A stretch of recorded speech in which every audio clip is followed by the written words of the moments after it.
1962년 10월 27일 카리브해 근처 바닷속에 소련 잠수함 B559가 있었습니다. B559는 미 해군에 탐지되어 추적을 받고 있었습니다. 주변에서는 폭발음이 계속됐습니다. 미국 쪽에서는 잠수함을 물 위로 올리기 위한 신호였습니다. 하지만 바닷속 선체 안에서 그 신호는 말로 들리지 않습니다. 가까운 곳에서 터지는 폭발음으로 들릴 뿐입니다. B-59 승조원들은 모스크바와 안정적으로 연락하지 못했습니다. 바깥에서 전쟁이 이미 시작됐는지 아직 협상이 이어지고 있는지 확실히 알 수 없었습니다. 잠수함 안에는 열이 차올랐고 공기는 나빠졌고 배터리도 한계에 가까워지고 있었습니다. 그리고 이 배에는 핵탄두가 달린 어뢰가 실려 있었습니다. 그날 B-59 안에서는 핵어뢰 사용 가능성이 논의됐습니다. 함장 발렌틴 사비츠키, 정치장교 이반 마슬레니코프, 그리고 잠수함 전대 참모장 바실리 아르히포프가 같은 선체 안에 있었습니다.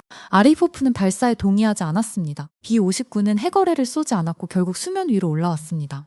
B-59의 위험은 10월 27일에 갑자기 생긴 것이 아니었습니다. 이미 1962년 10월 초 소련은 쿠바를 지원하는 비밀작전 속에서 폭스트로트급 디젤전기 잠수함 4척을 대서양으로 보냈습니다. 쿠바에 배치한 미사일과 병력을 지원하는 아나디르 작전의 일부였습니다. B-59는 그 4척 가운데 하나였습니다. 중요한 점은 이 잠수함들이 단순한 정찰함이 아니었다는 사실입니다. 1962년 10월에 출항한 폭스트로트급 잠수함 4척에는 각각 핵탄두 장착 어뢰가 실려 있었습니다. 이 사실은 당시 서방에 널리 알려지지 않았고 2002년 쿠바 미사일 위기 40주년 회의와 내셔널 시큐리티 아카이 자료를 통해 크게 확인되고 소개됐습니다. B-59에는 특히 중요한 3사람이 타고 있었습니다. 함장 발렌틴 사비츠키, 정치장교 이반 마슬렌니코프, 그리고 바실리 아르히포프. 아르히포프는 B-59에 탄 장교 한 명에 그치지 않았습니다. 쿠바로 향한 소련 잠수함 전대의 참모장이었습니다. 같은 배에 있었지만 함장과는 다른 권한의 무게를 가진 인물이었습니다. B-59는 디젤 전기 잠수함이었습니다.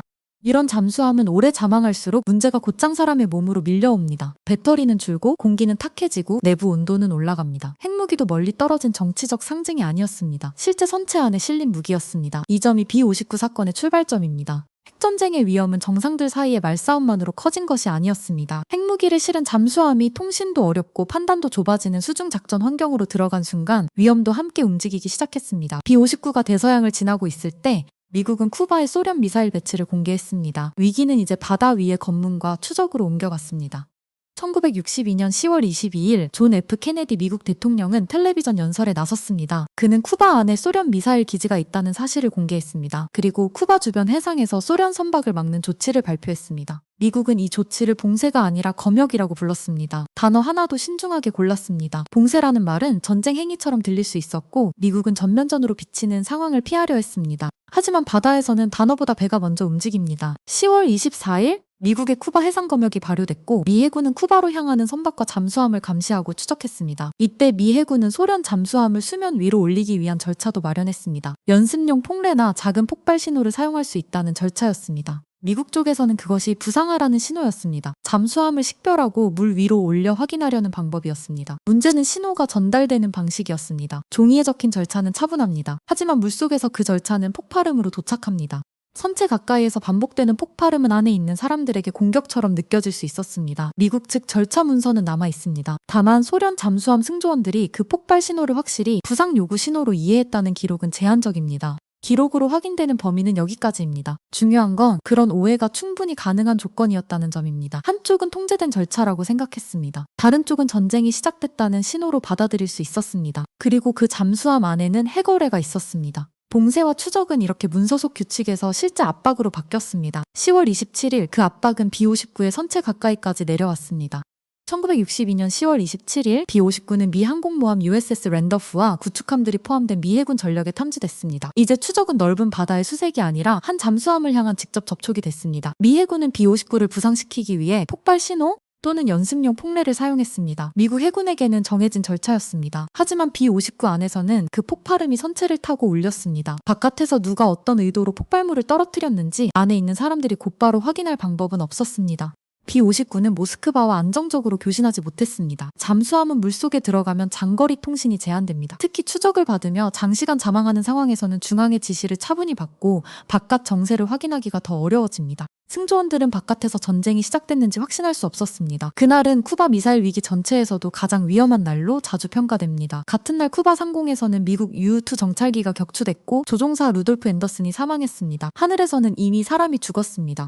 하지만 바다 밑에 B-59 승조원들은 그런 전체 상황을 안정적으로 받아보지 못했습니다. 잠수함 안의 물리적 조건도 악화되고 있었습니다. B-59는 장시간 자망으로 배터리와 공기 상태가 나빠졌습니다. 소련 측 증언에는 함 내부 온도가 매우 높았다는 말이 나옵니다. 일부 회고에서는 내부 온도가 45도 안팎까지 올라갔다고 전합니다. 정확한 수치는 회고에 기대지만 고온과 공기 악화, 피로가 쌓였다는 점은 여러 서술에서 반복됩니다. 그날 B-59 안에 쌓인 것은 하나가 아니었습니다. 열, 공기 부족, 배터리 압박, 불안정한 통신, 반복되는 폭발음, 그리고 바깥전쟁 상황을 확인할 수 없다는 공백. 이 모든 조건이 한 선체 안에 함께 들어와 있었습니다. 이런 상태에서 해거래는 멀리 있는 카드가 아니었습니다. 실제로 배 안에 실려있는 무기였습니다. 외부 상황을 확인할 수 없는 상태에서 폭발음이 이어지자 B-59 지휘부는 그 무기를 실제 대응 선택지로 검토하는 단계에 들어갔습니다.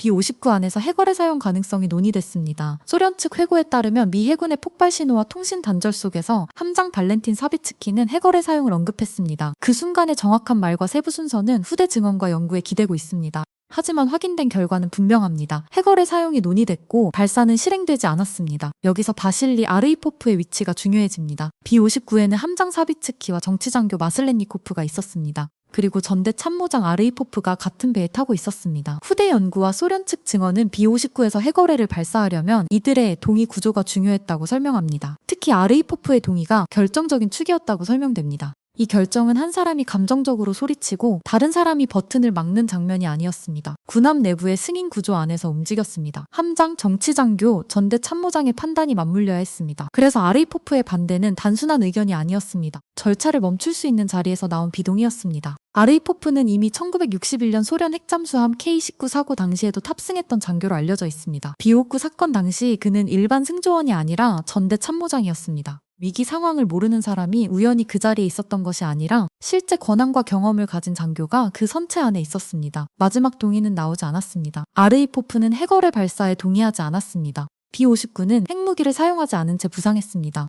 이 장면의 무게는 바로 여기에 있습니다. 통신이 끊기고 폭발음이 이어지고 배 안의 공기와 열이 사람을 밀어붙이는 상황에서 핵무기 사용이 실제 선택지로 올라왔습니다. 그런데 승인 구조 안에서 한 축이 동의하지 않았고 그 순간 발사 절차는 앞으로 나아가지 못했습니다. B-59가 수면 위로 올라오면서 바닷속의 즉각적인 위험은 지나갔습니다. 하지만 그 위험이 실제로 얼마나 가까웠는지 당시 미국과 세계는 실시간으로 알지 못했습니다.